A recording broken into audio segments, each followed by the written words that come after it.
Assalamualaikum warahmatullahi wabarakatuh. Halo geng, cuma lagi nih bersama Michan di channel Kisah Misteri. Pada kesempatan kali ini, Michan akan menceritakan kisah misteri yang berjudul Sepasang Kuburan di Dalam Kamar. Dan cerita ini ditulis oleh Danang Lasmana. Cerita ini Michan dapatkan dari laman Facebook Kisah Misteri Pena Hitam. Dan nanti seperti biasa, link akan Michan sediakan di kolom deskripsi ya gengs. Oke, daripada lama-lama langsung saja kita masuk ke ceritanya. Minggu pagi, entah tanggal berapa saya lupa, yang jelas bulan November tahun 2006. Saya dan bundanya anak-anak saat itu kami masih bersama, sibuk mengepak-kepak barang dan memilah mana yang akan kami bawa buat di kontrakan yang baru dan mana yang akan kami buang atau kasihkan ke tetangga. Setelah beres mengepak semua barang, saya pun mencari mobil sewaan untuk pindahan. Karena tempat kontrakan saya sebelumnya daerah industri, yang jelas sekali banyak kontrakan, maka mencari mobil sewaan buat pindahan mudah. Mereka banyak pada nongkrong di jalan. Singkat cerita, kami pun sudah sampai di rumah kontrakan yang baru. Rumah itu cukup besar dengan 3 kamar tidur di dalamnya. Ada ruang tamu dan ruang keluarga, sehingga bundanya anak-anak mengajak kakaknya beserta suaminya untuk tinggal bersama kami. Rumah kontrakan itu asri, dengan banyaknya jendela membuat sinar matahari pagi masuk ke dalam rumah. Terletak di pemukiman yang lumayan padat penduduk. Cuman posisi rumah itu di ujung persimpangan gang. Selintas tak ada kesan angker atau menakutkan, walaupun memang dekat area pemakaman. Hari-hari pertama tidak ada gangguan apapun. Waktu itu kami baru memiliki 1 anak, yaitu Jasmine yang baru berusia 1 tahun kurang. Karena ulang tahun Jasmine yang 1 tahun itu beberapa hari setelah kami pindah ke sana. Jasmine sendiri tidak rewel kalau malam hari tiba. Cuman memang tetangga banyak yang bertanya, "Ah, di rumah aman-aman aja kan?" Kata Mak Ijah, salah satu tetangga di sebelah rumah itu. "Aman, Mak. Gak ada apa-apa kok. Malah airnya pun bagus, bening, lancar lagi. Kan kata Mak Ijah kalau air di daerah sini jelek ya, Mak. Tapi air di rumah mah bagus kok, Mak," jawab saya sambil gendong Jasmine yang hendak keluar pagar. "Oh, ya bagus atuh, A, kalau nggak ada apa-apa mah. A-nya suka ngaji sih ya kalau malam-malam. Terusin A ngajinya biar nggak sepi," lanjut Mak Ijah dengan senyuman penuh misteri. "Mak, ada apaan sih, Mak?" tanyaku penasaran. "Nggak ada apa-apa, A. Mudah-mudahan aja betah ya, A," jawab Mak Ijah. Awal bulan puasa, ibu mertua datang dari Weleri Kendal, Jawa Tengah. Karena bundanya anak-anak berasal dari sana. Keanehan demi keanehan dimulai dari sini. Awalnya malam jam 1:30 dini hari, bulan puasa hari kelima kalau nggak salah. Saya terbangun karena pengen buang air kecil. Saya mendengar suara anak-anak bernyanyi membangunkan sahur di gang sebelah. Setelah saya kembali dari kamar mandi, tiba-tiba anak-anak itu berteriak sambil berlarian seperti ketakutan. Bundanya anak-anak sudah bangun. "Ada apa ya? Kok anak-anak di luar kayak yang pada ketakutan gitu?" tanya bundanya anak-anak. "Tahu, Bun, lagi pada bercanda palingan juga," jawab saya. Ibu mertua dan kakak ipar pun terbangun setelah sahur lalu sholat subuh seperti biasa dan tidak ada keanehan apapun. Besoknya tetangga pada heboh. Katanya semalam anak-anak yang ngebangunin untuk sahur melihat sosok anak kecil dengan rambut dikuncir. Matanya melotot tapi masuk ke dalam dan giginya tajam-tajam. Gak memakai baju, cuma pakai celana warna hitam aja. Duduk di tembok pintu dapur rumah saya. Terus pas anak-anak lewat, si anak misterius itu tertawa dan mengejar mereka. Mungkin yang tadi dini hari mereka berlarian itu gara-gara sosok anak misterius itu ya. Ah, sebodoh, pikirku. Malamnya saya dan bundanya Jasmine beserta Jasmine buka puasa di luar. Dan kembali ke rumah itu pukul 8-an. Rumah dalam keadaan gelap gulita. Sepertinya ibu mertua sedang sholat raweh di masjid. "A, ini kunci. Tadi Mbak Uti nitip. Soalnya Mbak Uti dari sebelum buka udah berangkat ke masjid. Kayaknya si keringnya ngejepret, A," kata Mak Ijah tetangga sebelah. "Oh iya, Mak, makasih," kata saya. Lalu masuk lewat pintu belakang karena si keringnya ada di dapur. Saat masuk ke dalam gelap gulita, namun saya merasa sesak, seperti banyak orang. Ada banyak bisikan-bisikan tetapi nggak jelas apa yang dibisikannya. badan seperti yang sedang desak-desakan seperti kita sedang berada di pasar saat menjelang lebaran. Saya berhenti sejenak. Astagfirullah, a'udzubillahi minasyaitonirrajim. Lalu kunyalakan sikringnya. Saat lampu menyala, yang tadinya sesak kembali normal dan serasa lega. Saya buka pintu depan dan Bunda bersama Jasmine pun masuk. Jasmine diturunkan dari gendongan bundanya. Jasmine langsung berlari ke dapur sambil tertawa. Lalu seperti sedang berbicara dengan sesuatu. Saya dan bundanya kaget. Lalu buru-buru Jasmine saya gendong. Jasmine nangis dan tidak bisa dihentikan sampai dia tertidur. Tengah malam sekitar jam 12-an bundanya Jasmine ngebangunin saya. Dia minta tukeran tempat tidur. Saya tidur di sisi bawah sementara bundanya Jasmine di sisi atas, sehingga posisi kami seperti huruf L. Dan Jasmine di tengahnya. Tujuannya biar Jasmine tak terjatuh ke bawah karena dinding tembok dan kami menghalanginya. Saat saya terbangun, saya kaget karena Jasmine sudah tak ada di tempat tidur. Begitupun bundanya sama kagetnya. Kami cari-cari, ternyata Jasmine lagi main di pojokan kamar dengan cerianya. Dia tertawa-tawa, ngajakin ngobrol entah ke siapa.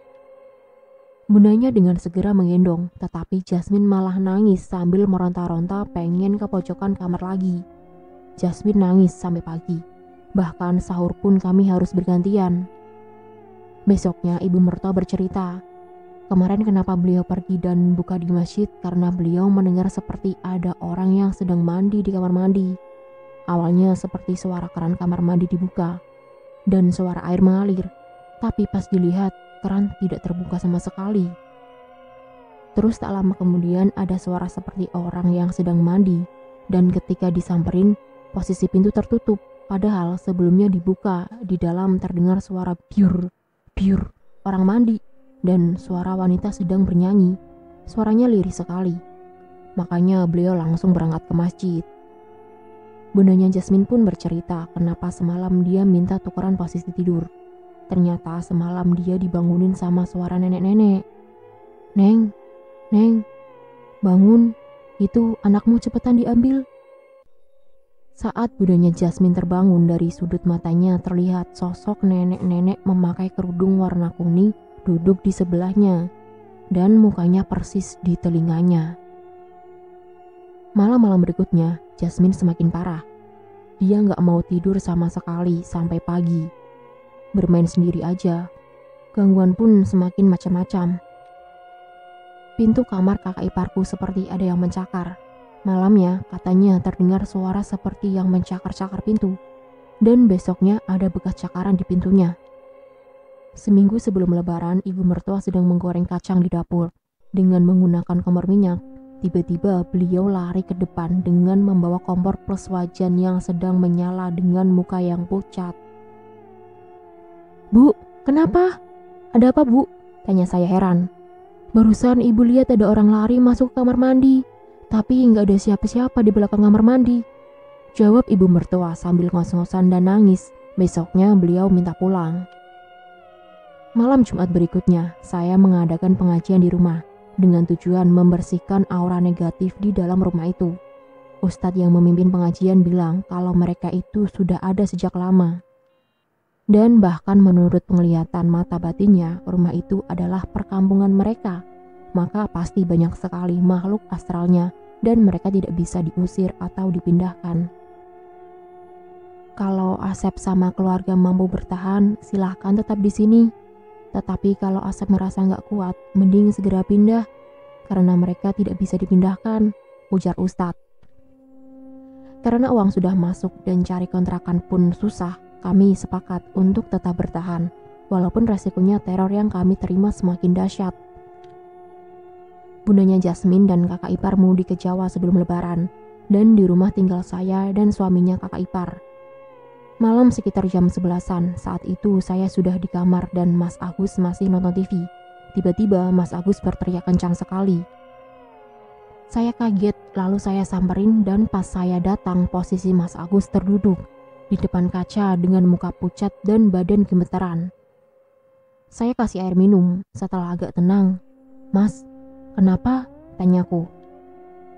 Tadi pas Mas lagi nonton ada yang kayak ketuk-ketuk kaca. Mas pikir ada tamu. Mas intip, bukain gorden.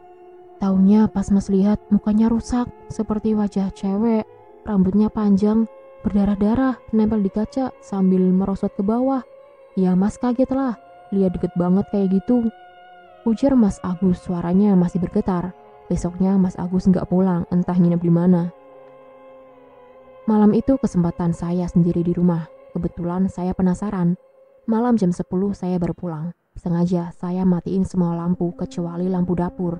Saya nyalain film horor di DVD, kalau nggak salah film Jalangkung. Suara saya kerasin, pintu dapur saya buka. Awal-awal film tidak terjadi apa-apa. Lalu, di dapur seperti ada suara panci jatuh. Saya cek, tak ada apapun. Saya kembali nonton film. Lalu ada seperti suara kantong kresek yang dimainin. Saya cek lagi ke dapur. Kresek yang seperti digulung-gulung kayak bola mantul-mantul sendiri. Saya ketawa. Cuman gini doang, tanya saya. Ayo muncul. Masa sama yang lain berani muncul, sama saya enggak, lanjut saya. Lalu kresek itu saya ambil dan langsung saya lempar ke tempat sampah. Suasana jadi hening. Saya masuk lagi ke ruang TV, lanjutin nonton. Tiba-tiba pintu dapur dibanting keras banget. Jelas saya kaget. Saya berteriak-teriak, dasar jurik, keluar kamu sekarang. Bentak saya kesel. Saya kunci pintu dapur dan kembali ke ruang TV. Kumatiin DVD dan siap-siap masuk ke kamar. Lagi-lagi, saya dibikin kaget. Pintu dapur yang sudah saya kunci tiba-tiba terbuka dengan kencang menimbulkan suara brek yang sangat keras. Bodoh amat ah, seru saya sedang malas meladeni. Malamnya saat saya tertidur saya bermimpi. Di bawah tempat tidur saya ada 2 buah kuburan yang sama dan di dapur itu ada semacam kuburan keluarga. Sampai saya kesiangan buat sahur dan akhirnya puasa hari kedua terakhir itu tanpa sahur. Besok siangnya saya bertanya sama tetangga depan rumah. Dulu itu daerah sini area pemakaman yang sangat besar dan sisanya yang dekat lapangan bulu tangkis itu. Nah, semua dipindahkan untuk dijadikan pemukiman. Rumah yang AA kontrak sekarang itu bangunan baru. Sebelumnya itu kuburan keluarga dan kuburan suami istri yang baru menikah. Meninggal karena kecelakaan. Sepertinya kuburannya nggak dipindahin dulu deh. Tapi yang punya rumah itu sih bilangnya dipindahin. Kata Pak Heru. Sebut saja namanya itu, soalnya saya lupa. Oh, pantes. Batinku. Tapi setelah kejadian malam itu, kami alhamdulillah tidak mendapat gangguan lagi.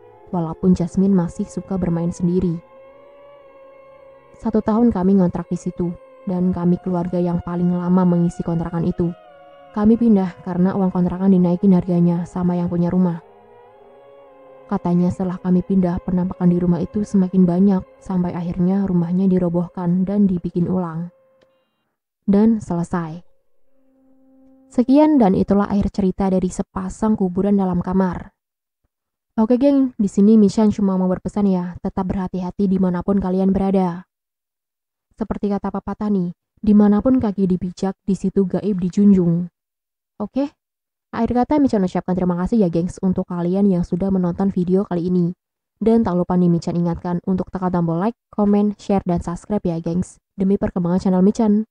Dan tekan juga tombol lonceng untuk mengaktifkan notifikasi cerita-cerita yang selanjutnya. Dan jangan lupa juga ya coret-coret di kolom komentar apabila ada kata ataupun kalimat yang kurang tepat. Dan jika di dalam cerita ini terdapat nama, tokoh, ataupun karakter yang sama, itu hanya kebetulan semata ya gengs. Bye-bye, wassalamualaikum warahmatullahi wabarakatuh.